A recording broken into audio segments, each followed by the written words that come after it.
وہ کہتے ہیں نہیں حضرت حسین کو تو کوفیوں نے مار دیا تھا, خود ہی شیعہ علی نے مار دیا تھا, ایم یزید کے متھے مار دیا ہے. واہ واہ, بالکل کوفیوں نے مارا تھا, لیکن وہ کوفی کون تھے؟ جو اہل شام کے انڈر تھے. یہاں پہ بھی جو کچھ ہوتا ہے نا, جب گورنمنٹ ایک ہو تو بات آتی ہے پنجاب پولیس نے یہ کیا. بھائی پنجاب پولیس وفاقی حکومت کے انڈر آتی ہے, اگر اچھا کام کرے گی تو وفاقی حکومت کے کھاتے میں ڈلے گا, برا کرے گی تو وفاقی حکومت کے کھاتے میں. وہاں پہ بھی کوفہ ایک صوبہ تھا شام کی حکومت کا. کوفی وہ تھے جو 22,000 کا لشکر لے کے آئے تھے کربلا میں, وہ کوفی تھے, لیکن اس گورنمنٹ کے انڈر تھے. یہ وہ کوفی نہیں تھے جنہوں نے خطوط لکھے تھے, وہ تو صحابہ اور تابعین تھے. سلمان ابن سرد, جن کی حدیث ہے بخاری اور مسلم میں, نبی علیہ السلام نے 2 بندوں کو لڑتے ہوئے دیکھا اور کہا میں ایک کلمہ ایسا جانتا ہوں, یہ پڑھ لیں تو شیطان ان سے دور ہو جائے گا, ان کا غصہ ٹھنڈا ہو جائے گا. اعوذ باللہ من الشیطان الرجیم. یہ جو بخاری مسلم کی حدیث ہے اس کے راوی ہیں سلمان ابن سرد. یہ مین بندہ تھا جنہوں نے حضرت حسین کو کہا کہ وہ بڑا مر گیا اور اپنے بعد ایک چھوٹا چھوڑ گیا, اور جو لفظ انہوں نے استعمال کیا نا وہ استعمال کیا جو موسیٰ کے مخالف کے لیے ہم استعمال کرتے ہیں, کہ ایک بڑے والا مر گیا اور اپنے بعد ایک چھوٹا چھوڑ گیا اپنی جگہ. اتنے سخت الفاظ. اس وقت عبید اللہ ابن زیاد کے روب کی وجہ سے وہ لوگ نکل نہیں سکے. مسلم بن عقیل کو قتل کر دیا گیا, اس سے پہلے نعمان بن بشیر کو گورنری سے ہٹایا گیا, لیکن بعد میں توابون کی تحریک انہوں نے چلائی اور وہ شہید ہوئے سارے. اور پھر مختار سقفی آیا, اس نے پھر عبید اللہ ابن زیاد کو بھی قتل کیا. بخاری اٹھا کے دیکھیں, ترمذی اٹھا کے دیکھیں, حضرت حسین ابن علی کا سر کاٹ کے عبید اللہ ابن زیاد گورنر کوفہ جو یزید کا تھا اس کے سامنے تشت میں پیش کیا گیا. اللہ کی لعنت, اللہ کے فرشتوں کی لعنت, تمام لعنت کرنے والوں کی لعنت جنہوں نے اہل البیت کو یوں ظلمن شہید کیا. آمین. تو وہ چھڑی سے ان کے چہرے مبارک کو چھیڑنے لگا اور ان کے حسن میں کوئی کلام کرنے لگا. تو انس ابن مالک پاس کھڑے تھے, وہ اتنے ہی کر سکتے تھے, بوڑھے ہو چکے تھے, 90+ تھے. انہوں نے کہا کہ رسول اللہ کے سب سے زیادہ ہم شکل حسین ابن علی تھے. یہ بخاری کے الفاظ ہیں. اسی حدیث میں امام بخاری نے لکھا ہے برأس الحسین علیہ السلام, حسین علیہ السلام کا سر مبارک, علیہ السلام لکھا ہے. مولوی نے عربی میں علیہ السلام لکھا تھا, اردو میں ترجمہ رضی اللہ عنہ کر دیا, نکال ہی دیا. عربی میں لکھا ہوا ہے, آپ کھول کے دیکھ لیں, مکتبۃ الشاملہ میں بھی, اسلام 360 میں بھی عربی میں لکھا ہوا ہے, اردو میں رضی اللہ عنہ لکھا ہوا ہے. اور جب زید بھائی مجھے ملنے آئے نا, میں نے کہا یہ دیکھ لیں, انہیں یقین ہی نہیں آیا. کہتے یار یہ انہوں نے کیا ہوا ہے. میں نے کہا یہ اچھا ہے, اس کو چینج کرنے کی ضرورت نہیں ہے, ہم نے بتانا ہے بعد میں بھی کہ کیا کام ڈالتے ہیں. انہوں نے دارالاسلام والوں سے اٹھایا تھا, میں نے کہا اسی طرح ہی رہنے دیں تاکہ ہم دکھا سکیں بعد میں. sunna.com بہت بڑی ویب سائٹ ہے جس پہ حدیث کی کتابیں ہیں. عربی میں علیہ السلام لکھا ہے, اردو میں رضی اللہ عنہ لکھا ہوا ہے, ایک فرقہ وارانہ اس چیز کو دھڑاڑ کو قائم رکھنے کے لیے. تو عبید اللہ ابن زیاد جس کے سامنے حضرت حسین کا سر کاٹ کے رکھا گیا, وہ کوفی تھا لیکن گورنر تھا شامیوں کی طرف سے, لہذا یہ کہنا کوفیوں نے مار دیا تھا ظالموں, یہ وہ کوفی تھے جو حضرت حسین کے مخالفین تھے, نہ کہ وہ شیعہ علی کے جنہوں نے حضرت حسین کو وہاں پولیٹیکل سٹرگل کے لیے بلایا تھا. اور حضرت حسین لڑنے نہیں گئے تھے, 20 بچوں کے ساتھ ایک سیاسی جدوجہد کے لیے جا رہے تھے جس کا آخری انجام قیام حسین ہی ہونا تھا, لیکن اس سے پہلے ہی ان کو شہید کر دیا گیا. اسی لیے انہوں نے راستہ بھی بدلا. یہ جو کہتے ہیں جی وہ دمشق کی طرف جا رہے تھے یزید کے ہاتھوں میں ہاتھ دینے, بالکل جھوٹ ہے. وہ راستہ انہوں نے اس لیے بدلا تھا کہ انہیں پتہ چل گیا تھا کہ مسلم بن عقیل شہید ہو چکے ہیں, یہ مجھے بھی کوفے تک نہیں پہنچنے دیں گے, تو میں انہیں دھوکہ دے کے دوسرے راستے سے جاؤں. لیکن ان کے پاس تو اتنی فوج تھی, انہیں بھی یہ خطرہ تھا کہ حسین ابن علی کہیں راستہ نہ بدلے, تو انہوں نے کربلا کے پاس بھی پڑاؤ کیا تھا کہ اگر اس راستے سے بھی آئے تو ہم پکڑ لیں گے, جو یہ نقشے بنا کے آپ کو بتا رہے ہوتے ہیں. اللہ کے بندو ڈر جاؤ, جھوٹ باندھتے ہو, اپنی طرف سے باتیں بنا کے منسوخ کرنا شروع کر دیتے ہیں. جو اسی کے ساتھ جڑا ہے وہ کہتے ہیں حسین علیہ السلام نے 3 شرائط رکھ دی تھی جی کربلا میں. انہوں نے خود عبید اللہ ابن زیاد کو کہا کہ مجھے یزید کے پاس جانے تو میں اس کے ہاتھوں میں ہاتھ دے کے بیعت کر لیتا ہوں. واہ واہ واہ, سبحان اللہ. اگر یہ ہو جاتا تو عبید اللہ ابن زیاد نے لڑیاں ڈالنی تھی اور کہنا تھا یزید صاحب آپ کے ابا جی جو کام 4 سال تلوار کے زور پہ نہیں کروا سکے, دیکھیں میں نے کروا لیا ہے, اور یزید اسے کتنا انعام دیتا کہ میرے ابا جی جو کام نہیں کروا سکے کہ حسین کی بیعت نہیں لے سکے تم نے لی ہے. ظاہر ہے اس کے بعد تو پھر بنو امیہ کی حکومت لیجیٹمائز ہو جانی تھی نا, جب بنو ہاشم نے بیعت کر لی نبی علیہ السلام کے گھر والوں نے. آپ دیکھیں مسئلہ یہی تھا کہ جب تک حضرت حسین بیعت نہیں نہ کرتے وہ حکومت جو ہے لیجیٹمائز نہیں ہوگی, وہ تلوار کے زور کے اوپر ہے. تو یہ عقل مانتی ہے کہ عبید اللہ بن زیاد یہ موقع جانے دیتا. کہتے ہیں دوسری شرط رکھی کہ مجھے مسلمانوں کہ کسی بارڈر والے ایریا میں بھیج دیں, میں کافروں کے خلاف جہاد کروں. اس زمانے میں تو کافروں کے خلاف کوئی جہاد نہیں ہو رہا تھا, آپس کی خانہ جنگی تھی, یہ بھی بالکل فراڈ ہے. تیسرا جی مجھے مدینہ شریف واپس جانے دو. انہوں نے مدینہ شریف کو جانا تھا, انہیں تو راستے میں پتا تھا کہ مسلم بن عقیل شہید ہو چکے ہیں اور میرے ساتھ کیا ہوگا.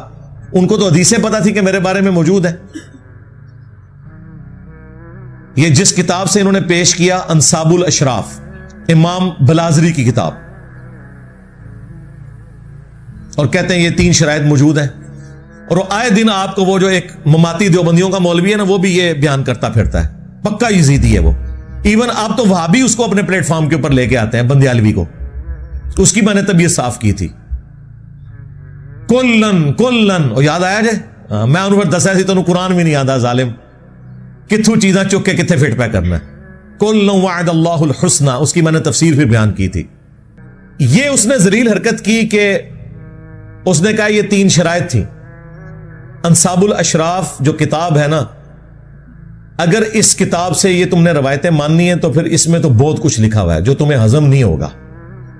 اسی لیے ہمارے استاد شیخ زبیر علی زئی صاحب نے اگرچہ فضائل صحابہ کتاب میں یہ روایت نقل کی انصاب الاشراف سے, اور لکھا کہ اس کی سند حلال بن یساف تک تو درست ہے,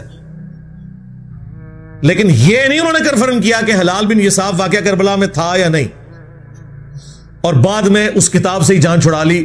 حلال بن یساف بھی فارغ ہو گیا. وفات سے پہلے انہوں نے فتاوی علمیہ میں مضمون لکھا کہ امام بلازری کی کتاب ثابت نہیں ہے. لیکن یہ انہوں نے کیوں کیا وہ آپ کو میں بتاؤں گا, یہ انہوں نے نہیں بتایا.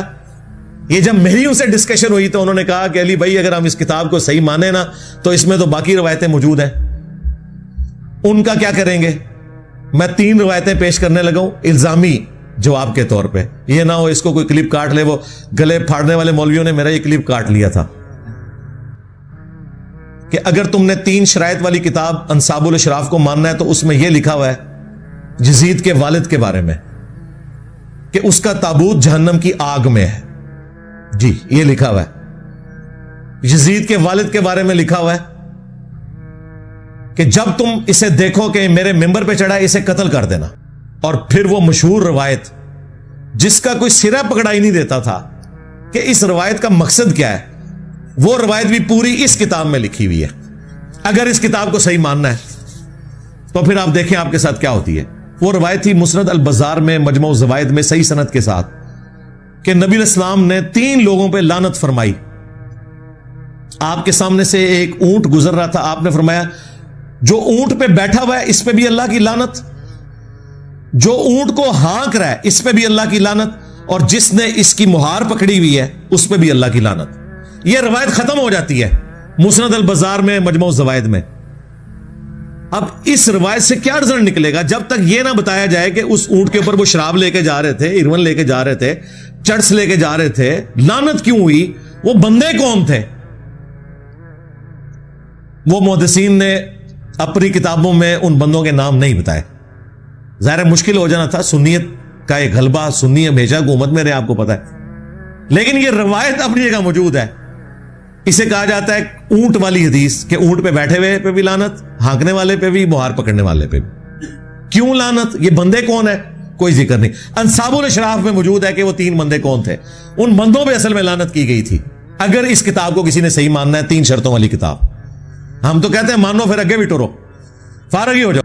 انصاب الاشراف میں لکھا ہے کہ اونٹ پہ یزید کے دادا ابو بیٹھے ہوئے تھے. ہاں جی, اونٹ کی مہار یزید کے ابا جی کے ہاتھ میں تھی, اور اونٹ کو ہانکنے والا یزید کا چاچا تھا. چچا, ایک چشتی چاچو ہے نا, ایک یزید کا بھی چاچو ہے. تو اب یہ 3 نام میں نے اس لیے نہیں بتایا کہ وہ پھر کلپ کو کاٹیں گے. میں نے آپ کو اشارتاً بتا دیا کہ اونٹ پہ یزید کا دادا بیٹھا ہوا تھا, مہار اس کے ابے کے ہاتھ میں تھی اور ہانکنے والا چاچا تھا. نام آپ سب کو پتا ہے, ورنہ ہمارے اسٹوڈنٹس کومنٹس میں خود لکھ دیں گے 3 بندوں کے نام. اس روایت کو پھر صحیح مانو گے؟ اسی لیے شیخ زبیر صاحب نے کہا یہ کتاب امام بلادری سے ثابت ہی نہیں, جان ہی چھڑا لی. بالکل ٹھیک کیا.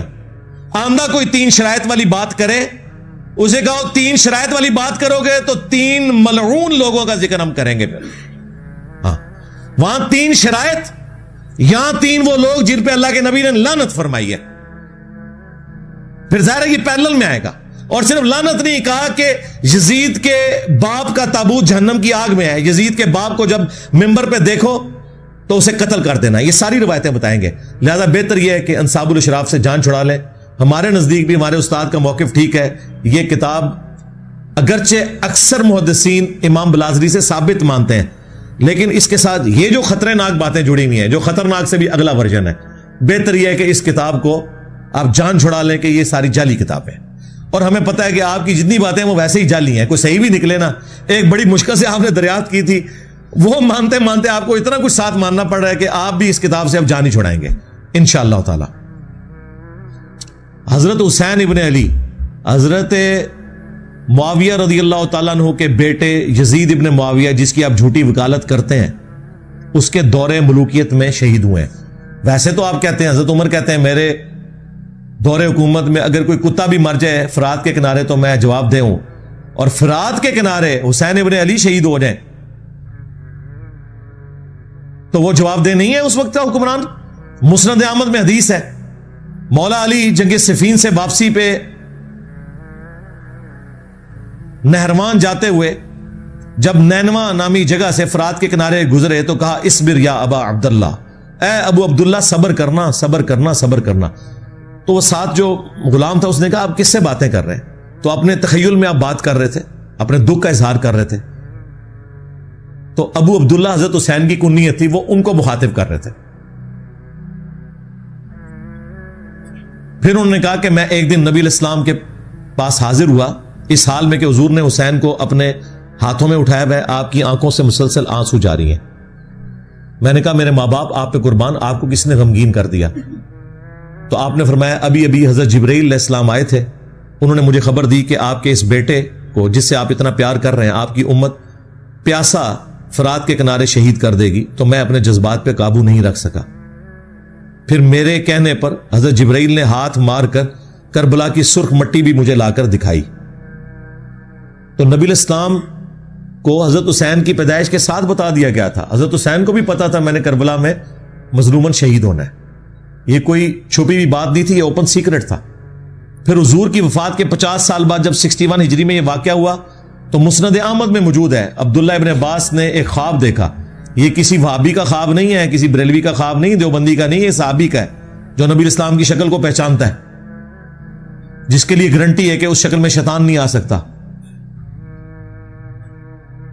دوپہر کے وقت کہتے ہیں میں نے دیکھا نبی الاسلام کے بال بکھرے میں گرد آلود ہیں, ہاتھ میں خون کی ایک شیشی ہے. میں نے کہا یا رسول اللہ میرے ماں باپ قربان, آپ کی حالت کس نے کر دی؟ تو نبی الاسلام نے کہا کہ میں صبح سے حسین اس کے ساتھیوں کا خون جمع کر رہا ہوں کربلا میں. یہ ایک تمثیلاً ایک خواب دکھایا گیا, یہ نہیں کہ نبی الاسلام وہاں پہ موجود تھے, یہ تمثیلاً ہے. کہتے ہیں میں گھبرا کے اٹھا, میں نے وہ تاریخ اور دن نوٹ کیا اور کتنے عرصے بعد خبر آئی, کیونکہ اس زمانے میں میڈیا تو نہیں تھا, کہ 10 محرم الحرام 61 ہجری میں حسین ابن علی کو ان کے ساتھیوں سمیت کربلا میں شہید کیا گیا. نبی الاسلام اپنی وفات کے بعد بھی تمثیل کے طور پہ اللہ تعالیٰ نے دکھایا کہ حضور کا دل دکھا ہوا ہے جو کچھ حسین ابن علی کے ساتھ ہوا. اور مزے کی بات آپ کو بتاؤں, یہ حدیث شاہ اسماعیل دہلوی جو وہابیوں کا امام ہے, دیوبند اور اہل حدیث کا, جس طرح بریلویوں کے لیے عام مذہب بریلوی ہے, اس نے اپنی کتاب تقویت الایمان کے ساتھ جو تذکیر الاخوان لکھی نا, اس میں انہوں نے یہ حدیث مسند احمد کی لکھی اور لکھا یزید پلید. یہ آج یزید کو رضی اللہ عنہ کہتے ہیں, ان کا ابا کہتا تھا یزید پلید. اور یہ حدیث لکھ کے انہوں نے کہا کہ یہ حدیث اس بات پر گواہ ہے کہ نبی الاسلام جنتوں میں اپنے حسین کی شہادت پہ غم زدہ ہیں. یہ کس نے لکھا؟ اسماعیل دہلوی نے. اس حدیث سے یہ رزلٹ نکالا انہوں نے. اور یہ پچھلے کیا کر رہے ہیں ریالوں کے چکر میں.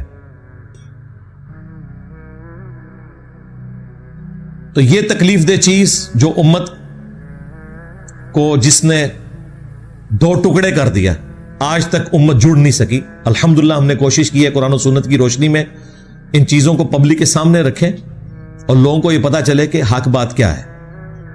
باقی یہ زبردستی دھکے کے ساتھ چیزوں کو ثابت کرنا یہ بالکل ظلم والی بات ہے. مجھے یہاں پہ وہ قول یاد آیا ابراہیم نخعی کا جو بخاری مسلم کے راوی ہیں، تابعی ہیں. وہ کہتے ہیں بالفرض اگر میں دنیا میں قاتلین حسین میں شامل ہوتا اور قیامت کے دن اللہ تعالیٰ میری بخشش بھی کر دیتا، میں جنت میں بھی پہنچ جاتا، تب بھی میں جنت میں رسول اللہ کا سامنا نہیں کر سکتا تھا کہ کہیں حضور مجھ سے پوچھ ہی نہ لے کہ دنیا میں تو میرے حسین کے قاتلین میں شامل تھا. یعنی دیکھیں حالانکہ جنت میں سب کچھ بخشش کے بعد بھی پہنچ گئے نا.